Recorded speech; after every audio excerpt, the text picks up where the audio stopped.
कदाचित तुम्हा सगळ्यांनाच हा टीजरचा रिव्ह्यू आवडू शकणार नाही, कारण हे माझं प्रामाणिक मत आहे या टीजर बद्दल, तेच मी मांडण्याचा प्रयत्न केलेला आहे. तर रितेश देशमुख सरांचा बहुचर्चित चित्रपट राजा शिवाजी या चित्रपटाचा एक टीजर रिलीज झालेला आहे, जो की धुरंधर 2 चित्रपटासोबत थिएटरमध्येच रिलीज झाला आणि आता युट्यूबवरही रिलीज करण्यात आलेला आहे, आणि त्याबद्दलच आपण बोलणार आहोत. नमस्कार, मी साहिल निकम तुम्हा सर्वांचं मनापासून स्वागत करतो माझ्या युट्यूब चॅनल पिक्चर प्लॅटफॉर्ममध्ये. तर सर्वप्रथम तर या टीजर मधली राजा शिवाजी या चित्रपटाच्या टीजर मधली स्टारकास्ट बद्दल आपण बोलणार आहोत. म्हणजे अनेक हिंदी कलाकारांची फौज आहे, पण ते सगळेच त्या रोलमध्ये फिट होतात का? म्हणजे अभिषेक बच्चन हे त्या रोलमध्ये फिट होत आहेत का? म्हणजे छत्रपती शिवाजी महाराजांच्या भावाची भूमिका केलेली आहे त्यांनी, आणि खरंच ते त्या रोलमध्ये फिट होतील का? त्यानंतर अनेक हिंदी कलाकार म्हणजे फरदीन खान असतील, संजय दत्त, विद्या बालन हिच्याही भूमिकेबद्दल म्हणजे तो जो रोल आहे त्याबद्दल प्रश्नचिन्ह येतं. प्रामाणिकपणे खरं सांगायला लावणार तर रितेश देशमुख हे जे स्वतः छत्रपती शिवाजी महाराजांच्या भूमिकेत असणार आहेत, जे की माझ्या मनाला पटत नाहीये. म्हणजे जेव्हा मी टीजर पाहिला ना, तर छावा जेव्हा आला होता तेव्हा विकी कौशल यांचा जो राग, तो आक्रोश, तो बघताना असं वाटायचं की काय छत्रपती संभाजी महाराज असतील. आणि पण खरं तर ह्या रोलमध्ये रितेश देशमुख हे फक्त रितेश देशमुख यांच्यासारखेच दिसत आहेत. मी काही टीका नाही करत आहे. मी असं म्हणेन की छत्रपती शिवाजी महाराजांचा चित्रपट आहे, तो चित्रपट पाहिलाच पाहिजे, तो चित्रपट चालला सुद्धा पाहिजे. पण at the same time Ritesh Deshmukh सरांना हा जो रोल आहे आणि किंवा छत्रपती शिवाजी महाराजांचा जो ऑरा आहे तो नाही दाखवता आला, ॲटलिस्ट टीजरमध्ये तरी. म्हणजे ऑफकोर्स पिक्चर बाकी आहे, मी पिक्चरबद्दल बोलत नाही, पण मला असं वाटतं की त्यांनी ही भूमिका शरद केळकर यांना द्यायला हवी होती आणि डिरेक्शनवर जास्त फोकस करायला हवं होतं. बाकी कास्टिंग ही म्हणजे अभिषेक बच्चन असतील, फरदीन खान असतील, बोमन इराणी सुद्धा असणार आहे. त्यांचा तर मेकअप समजूनच येत नाहीये.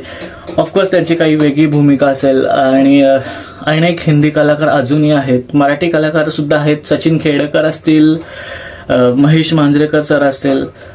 सो एकंदरीत ही जी कास्टिंग आहे ती मला कुठे कुठे आवडली नाही. म्हणजे विद्या बालनचा ही रोल ती जस्टिफाय करू शकेल का? असं म्हणण्यात आलं की सलमान खान हे सुद्धा असणार आहेत, तर ते खरंच असं जस्टिफाय करू शकतील का? हा माझा पहिला तर प्रश्न आहे.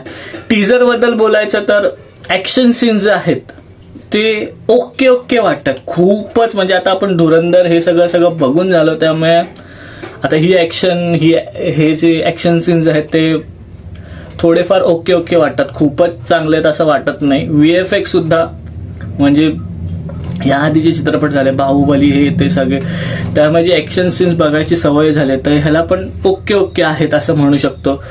आणि म्हणजे चित्रपट लार्ज स्केलचा वाटतोय, पण CGI AI चा जो यूज आहे तो सुद्धा एक ऍट द सेम टाइम दिसून येतोय. आता होप सो की तो तेवढाच लार्जर दॅन लाईफ किंवा मोठ्या स्केलचा चित्रपट असणार हा. आणि नंतरचा भाग म्हणजे टीजरचं जे म्युझिक, जी एक ह्या चित्रपटाची जमेची बाजू असं म्हणू शकतो. फक्त आणि फक्त म्युझिक ही ह्या चित्रपटाची जमेची बाजू असं म्हणू शकतो, कारण अजय अतुल सर हे कधीच म्हणजे म्युझिकच्या बाबतीत तरी ऐतिहासिक चित्रपटामध्ये कधीच नाराज करत नाही. त्यामुळे मला वाटतं की अजय अतुल सरचं म्युझिक हे भारी असणार आहे. आणि आताच बॅकग्राऊंड टीजरमध्ये खूप छान वाटतोय, म्युझिकचं जे आहे तेही छान वाटतंय. सो म्युझिकची साईड खूप छान सांभाळली, जी की छावामध्ये आपल्याला पाहायला नाही मिळालं. तर एकंदरीत अभिनय सगळ्यांचा म्हणजे जे दाखवलंय, भाग्यश्री सुद्धा आहेत, सो ते सगळं दाखवताना त्यांच्या एंट्रीज वगैरे ते खूप छान आहे. एकूण एक सीन्स म्हणजे जेव्हा रितेश देशमुख छत्रपती शिवाजी महाराजांच्या भूमिकेत असताना येतात आणि ते एक पाय ठेवून तो सीन असेल, किंवा तलवारी घुसवतानाचा सीन असेल, किंवा त्यानंतर जेव्हा छावासारखा एकदम दहाड मारताना असेल, किंवा असे जे सीन्स आहेत ते खूप छान आहेत. पण असे सीन्स आपण पाहिलेले सुद्धा आहेत, सो माहित नाही मोठ्या पडद्यावर कदाचित ते छान दिसतील.